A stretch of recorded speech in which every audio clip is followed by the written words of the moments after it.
Chapter 12. Birth and Death. Night fell quickly in the jungle. This was partly because we were surrounded by tall trees, but twilight near the equator is brief.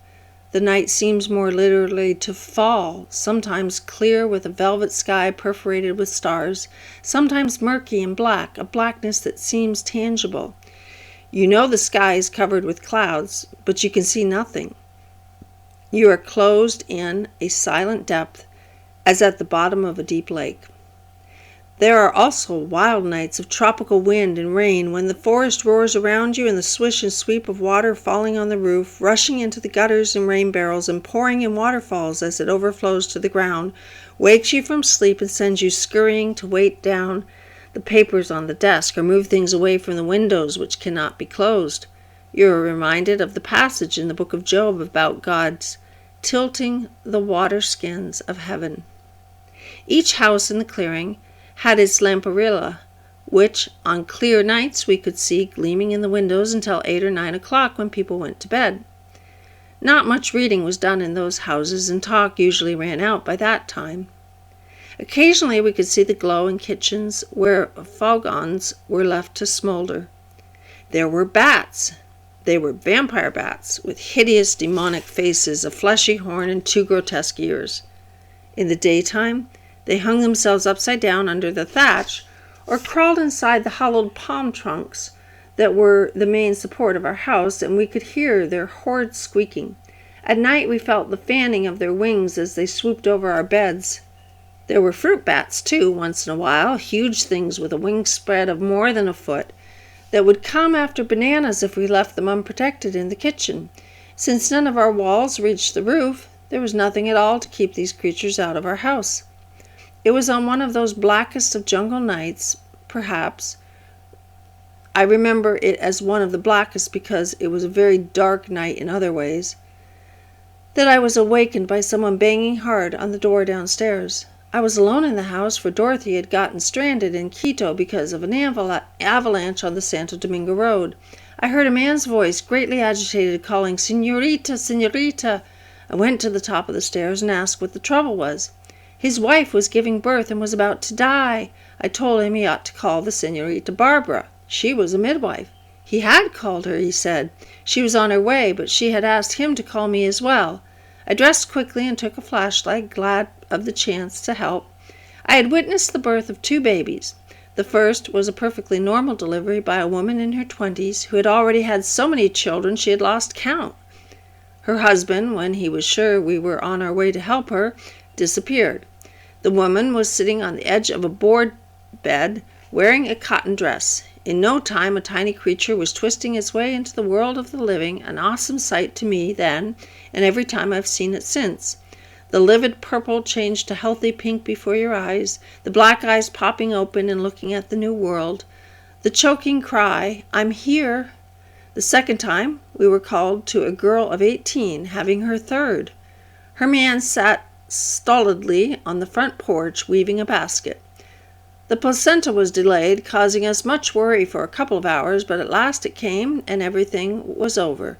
No one had made any fuss. The arrival of another living soul was not of great interest to anyone but the mother, quite an ordinary event to be got over without any to-do. They gave us cups of strong, sweet cocoa made with water, and we went home.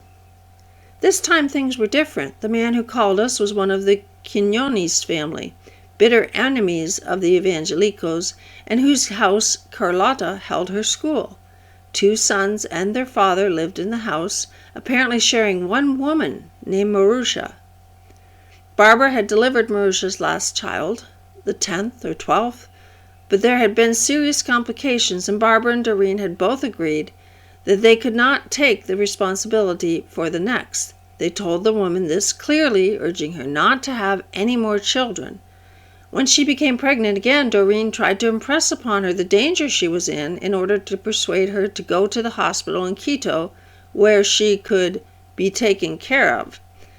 Marusha said she understood the problem Doreen was describing, but since she had had so many children so easily, she went casually on about her business.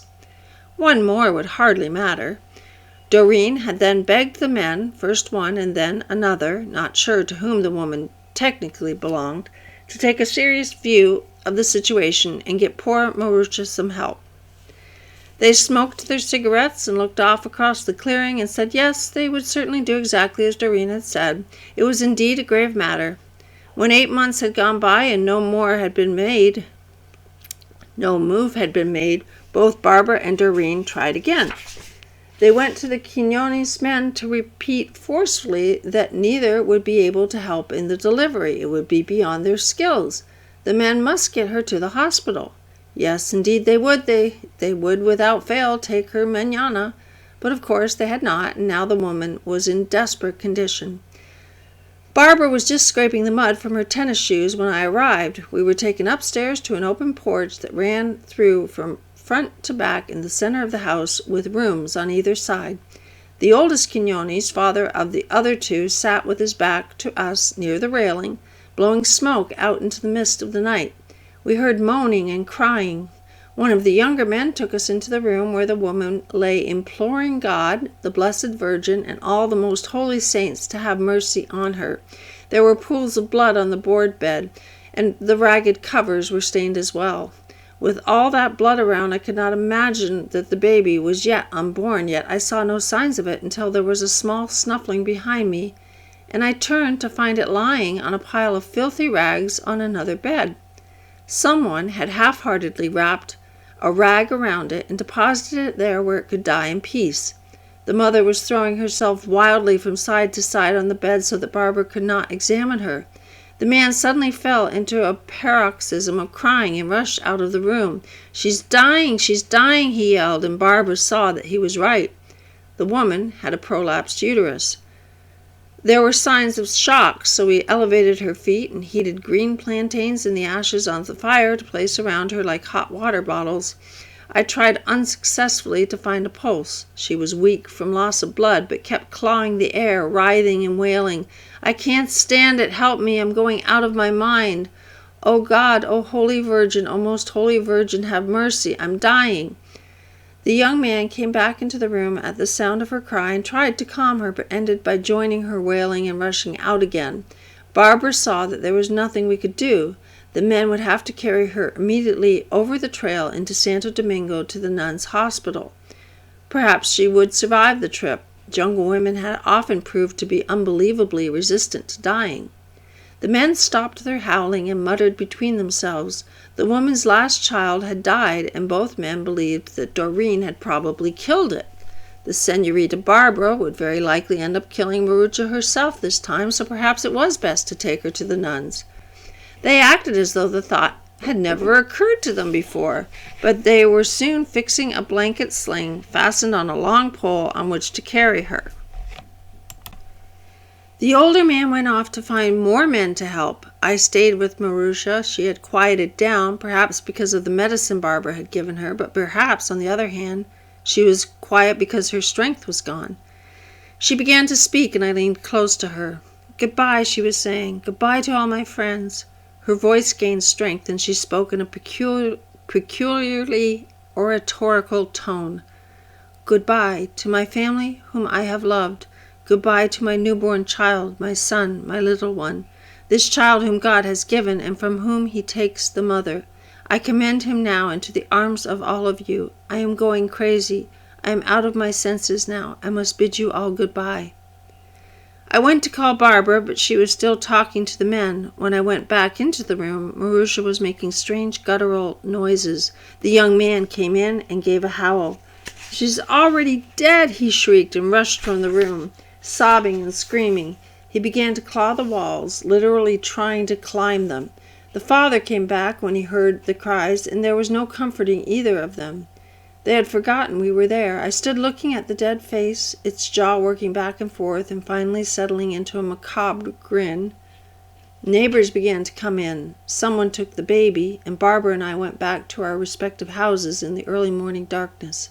I tried to sleep, but the horror of the experience, the howls of the distraught men, and the hammering of coffin nails across the clearing kept me staring at the thatch above my head. For the first time I had seen someone die. And I had seen the despair that death brought to the three men who surely had never learned to put their hope in God. There was another reason for my sleeplessness that night and the restlessness of succeeding days. We had been defeated. An opportunity had been given us to reach the most resistant family in San Miguel, the Quinones. It was a life and death matter, and if God had spared Marusha's life, the whole Quinones tribe might have been delivered from spiritual death. In my heart, I could not escape the thought that it was God who had failed. Surely he knew how much was at stake. Surely he could have done better by all of us. To my inner cries and questionings, no answer came. There was no explaining any of it. I looked into the abyss. There was nothing there but darkness and silence.